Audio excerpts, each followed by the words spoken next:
we actually have another guest coming up, and you would actually like to stay up because you enjoy him. Huge fan of the guy. Do you want to introduce him? The next guy that's coming on stage is not only one of the best team ropers in the entire world, he's also one of the best buffalo riders in the entire world. Mr. Derrick Begay.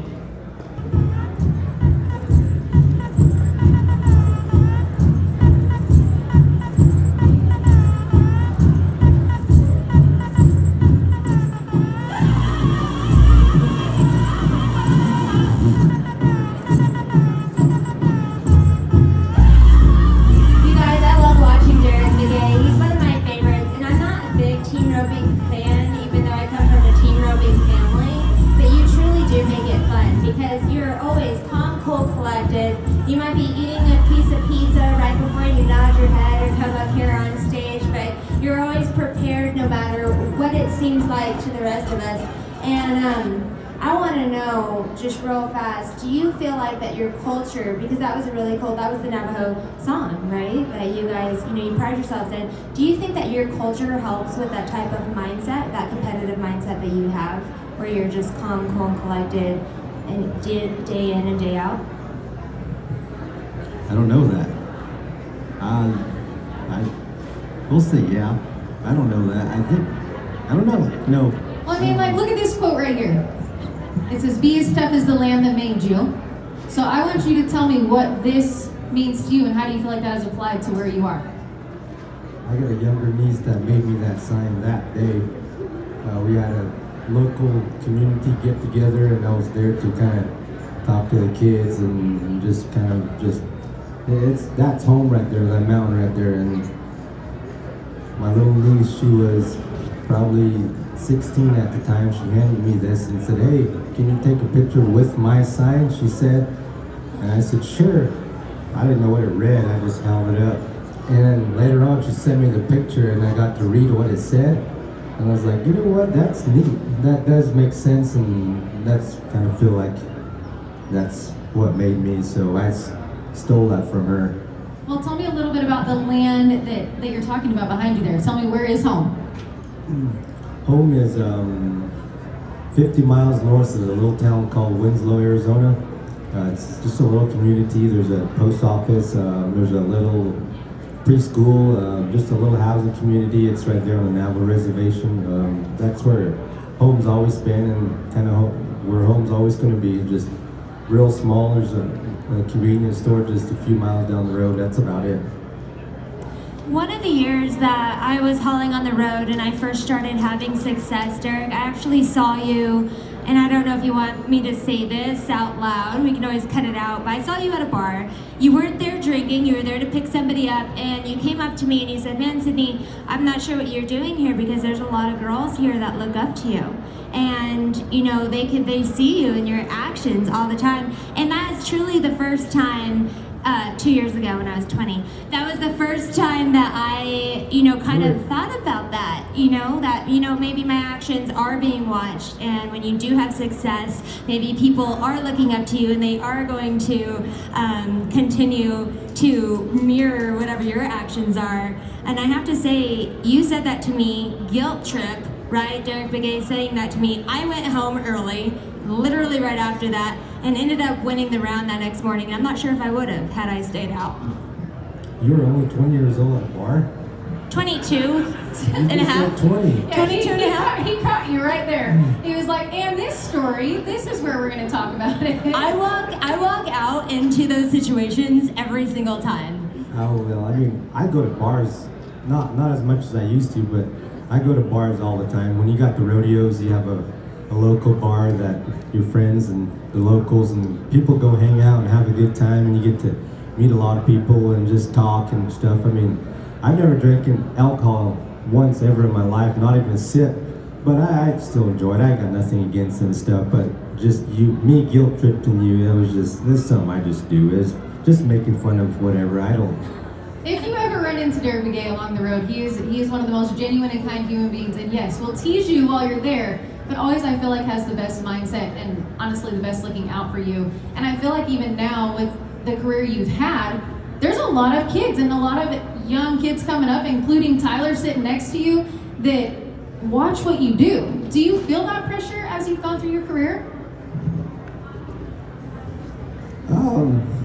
Yes, because we do have an image, but it seemed like there's a certain point there in my life I was kind of worried about it. Then the older you get, you kind of just forget about, I don't care what they say or what they think about me or whatever, but I try to conduct myself right. But what's hard is it ain't my fault that you watch something I do, and I've learned, one of the reasons I don't drink alcohol is because of, say, like my uncles or my friends, some of the stuff they did that when they were under the influence of it, and I watched them.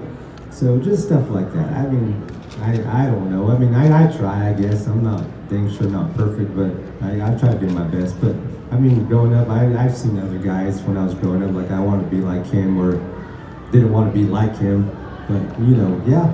So you feel that now? Kids come up and say that to you, don't they? Yeah, they do. A lot of people look up to you, Derrick, and Tyler's one of them, and he's not a kid. He's actually very successful. He's successful in the television realm, he's successful in the rodeo realm, and he specifically asked me if he could stay on stage today because he has a couple questions for you, and I think it's going to be pretty fun. So one of the things I thought was cool, I'm glad that I got the chance to talk to you here. Through the television deal, the biggest thing that I faced was everybody talking about how you can't be an arena cowboy and a pasture cowboy, and all through the show they said, well, you're just a rodeo cowboy, you're just a stock contractor, and that's why you're not going to win. And so when I did win, it was nice to know that it can be done. And of all the people that are coming in out of the yellow chutes this week, you're probably one of the most cowboy one, if not the most cowboy one. And how many other guys that are at the NFR this year are like that? I don't know. I think there's a lot of cowboys. You'd be surprised. There's guys that know way more than I do. There's a lot of cowboys. You'd be surprised. A lot of guys know cows and they know it's a business and they're very smart. Like a lot of these rodeo cowboys have connections to big business people, big ranch operation guys, and it seems like these rodeo cowboys are always asking questions to other people. Hey, what do you do? How do you do it? Why do you do that? And I try to do it myself. Rodeo cowboys are actually pretty smart. They're actually pretty knowledgeable on what to do or how to do it or where to go for help and stuff. So there's quite a few of them. What I think is really interesting about what he just said, though, is that we just had Nick Guy on, and he also, I admire him because he sticks to his specific program. And what we love about you, Derrick, is that you are constantly sticking to your specific program, whether that's training a pony on the road, or that's, coaching somebody to success yourself. And I think that's probably what Tyler really means, is that he can see that authenticity. Yeah, I forgot what it was because he said we weren't that. But he can see that in you, and that's what he really looks up to. Last question, I gotta go, but tell me the buffalo riding story. I gotta hear the buffalo riding story. Oh, it was, it was back in July of 2018, I believe.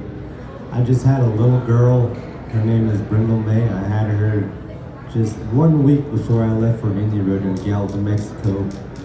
And I went to Gallup over there and I was thinking, man, it was the first time I left away from my newborn baby. I left, I went to this rodeo and I got to the rodeo and there was this the secretary there, she said, hey, we just happened to have a buffalo ride spot opened up. So I said, you know what, I'd take it. And the reason I got it is I wanted one of my friends to get on this buffalo, or somebody I knew, or I was going to get somebody where I could, through the pleasure of myself picking somebody, I get the pleasure of watching them get on a buffalo. So it was not your plan to ride the buffalo? No, I don't want to get on no buffalo. There's no intentions of it. Well, The reason I brought up my little girl is because I was thinking, man, I'm fixing to grow up. I can't be doing dumb stuff, and I'm gonna have to just be a little bit more cautious and just, I don't know. I got other responsibilities now. But anyway, long story short, the rodeo was going on. I could not get no one to get on this buffalo. Could not get no one to do it. So I said, well, I don't know why no one wants to ride the buffalo. Heck, I'll ride it. You know, just trying to be tough. So they run these buffalo in, and they were wilder than heck. I don't know much about buffalo.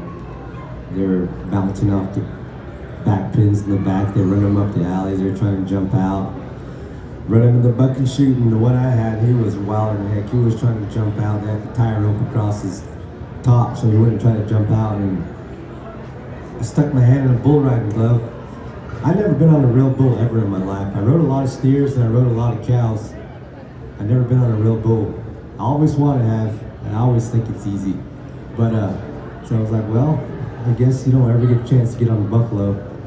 So I run my hand in this rope, and I was scared for a long time. I was thinking this is dumb and I'm gonna get hurt or whatever, but I told these guys the other day that this went through my head at that point in time. I remember it today. I told myself, I said, you know what, I'm gonna get on this buffalo. The worst thing that could happen is he could come out, he could trip, and he could fall over me. I was thinking, that's the worst that could happen. I said, okay, if he does that well, I'm gonna have to just ride him up when he gets up. So I was like, well, heck yeah, I'm gonna ride this. So I got on him, and the actual ride wasn't too bad. I mean, it was just like riding a panel, just things like that skinny, but it wasn't too bad, but. So at this point, would you ride another buffalo? No.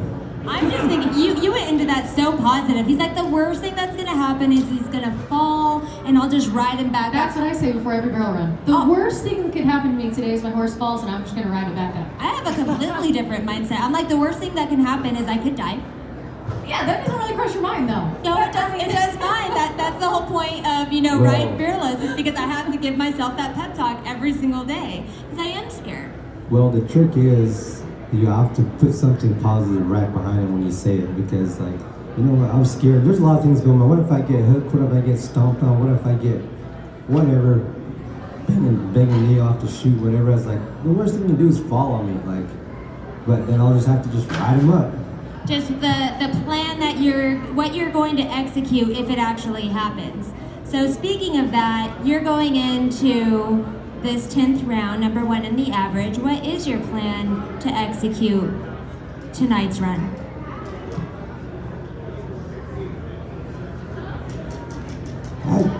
There's really not a plan. I just don't. Things happen there so fast. Like, I mean, I'm riding a horse, there's a steer, and you just gotta a barrier. This is your 10th time with the NFR? Yes, ma'am. So this will be your 100th run today. 100th run today. 100th run. Do you feel like the mentality from that very first time back in the box to what you feel like today, getting your 100th time running, getting back into that box, do you think that it has changed from then to now? I don't know. I don't ever try to overthink it. People come here with a plan and whatever execution or whatever. Like it's still just team roping. I mean, the fastest time wins, and you just gotta do your job. I don't. That's questions I don't really know how to. I mean, for barrel racing, maybe you could have a plan of going at us. I mean, have you been watching the videos of these team ropers planning who's going to win the barrels every night? No. There is probably more strategy going into that than what it sounds like backing into the box. When they're planning who's going to win the round every night. I could only imagine. I wish we could have him up here all day, because I wanted to have our runs on the screen so Derrick Begay could, break it down in a very non-analytical way. Like, just right to your point, you're fine, just do it, I don't even think he'll go that far. No. He might just say, it's barrel racing. There are 3 barrels, go around the barrels, and the fastest time wins. Exactly, and that's what we love about you, Derrick, and that's why I wanted you on the show, is because your energy and your mindset is like no other competitor here at the NFR, let alone in the world, and I feel like that's what makes you one of the best team ropers in the world.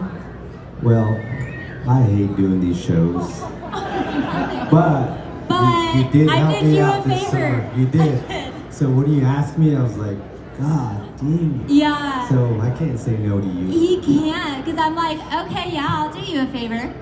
But come December, I have a show, Derrick. And he said yes, and you showed up. Thank No. you. Thank you, because I think it's been fun to have you. I'm glad to be here. I mean, if there's anybody out here that wants to listen to me, that's the reason why I do it. I mean, when I was a little kid, I would walk by. There's certain guys I like, and I like to listen to them too. So it's good. Thank you so much. You will always be one of my favorite team ropers and all-around Cowboys that has ever lived. I really appreciate you coming up here, and I wish you the best of luck tonight. And don't worry about thinking about anything, because it's always going to work out for you. Thank you. Give these two a round of applause, and thank you for coming on the show.